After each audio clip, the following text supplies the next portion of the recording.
ओम गण गणेशाय नमः।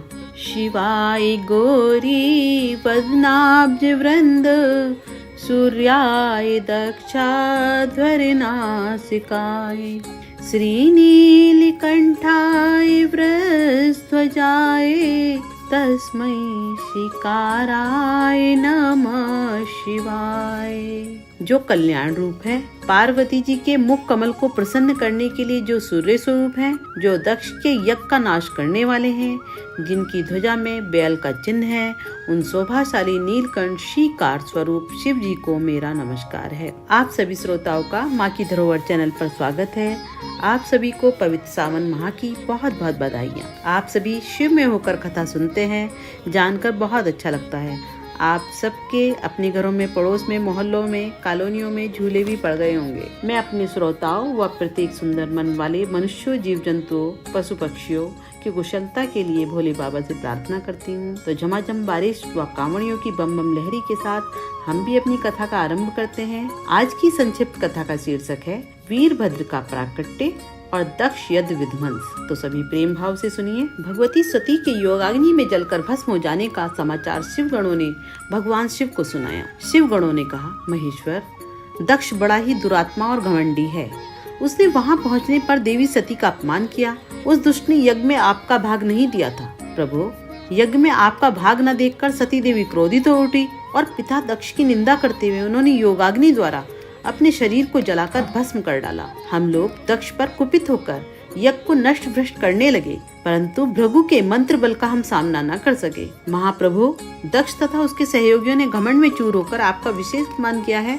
अब आपकी जैसी इच्छा हो वैसा करें। अपने गणों से यह सुनकर उस समय भगवान रुद्र का शरीर क्रोध से जल उठा। लोक संहारकारी रुद्र ने अपने सिर से एक जटा उखाड़ी और रोष पूर्वक उसे पर्वत पर पटक दिया। उस जटा के 2 टुकड़े हो गए तथा महाभयंकर शब्द हुआ। जटा के एक भाग से महाबली वीरभद्र प्रकट हुए। वे देखने में पिलाग्नि के समान जान पड़ते थे। उनका शरीर बहुत ऊंचा था तथा उनकी 1000 भुजाएं थी। जटा के दूसरे भाग से महाकाली प्रकट हुई, जो अत्यंत विकराल दिखाई पड़ती थी।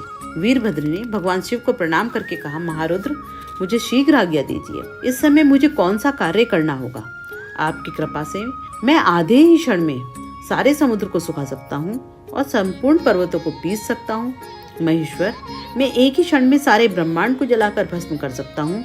प्रभु, मेरे अंदर जो शक्ति है वह आपकी कृपा से ही प्राप्त हुई है, अतः आप अपने अभिष्ट कार्य के लिए मुझे शीघ्र आदेश दें। भगवान शंकर ने कहा, वीरभद्र, ब्रह्मा जी का पुत्र दक्ष बड़ा दुष्ट हो गया है। उस मूर्ख को बहुत घमंड हो गया है।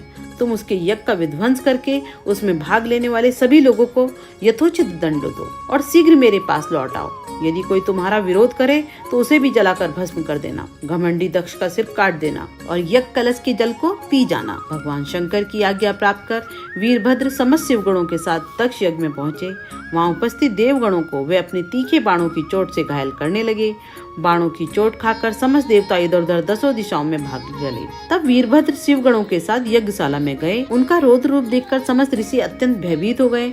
उन्होंने मुनियों तथा देवताओं का अंग भंग कर दिया। प्रतापी वीरभद्र ने भृगु को उठाकर पटक दिया और उनकी दाढ़ी मूंछ नोच ली। उन्होंने पूसा के दांत उखाड़ लिए, क्योंकि जब दक्ष महादेव जी को गालियां दे रहे थे उस समय पूसा दांत दिखाकर हंस रहे थे। नंदी ने भक्त को रोष पूर्वक पृथ्वी पर पटक दिया तथा उनकी आंखें फोड़ दी, क्योंकि जब दक्ष शिवजी को शाप दे रहे थे उस समय भक्त आंखों के संकेत से उनका समर्थन कर रहे थे।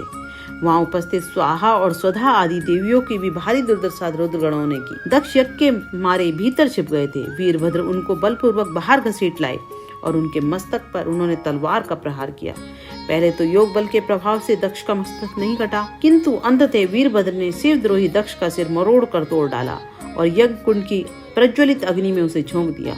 इस प्रकार यज्ञ को नष्ट भ्रष्ट करके वीरभद्र शिव गणों के साथ कैलाश लौट आए। आज की कथा को यहीं विराम देते हैं। आपको आज की कथा कैसी लगी, आप वीडियो के कमेंट बॉक्स में जाकर बता सकते हैं। आप सभी पर शिव जी की कृपा रहे। हर हर महादेव।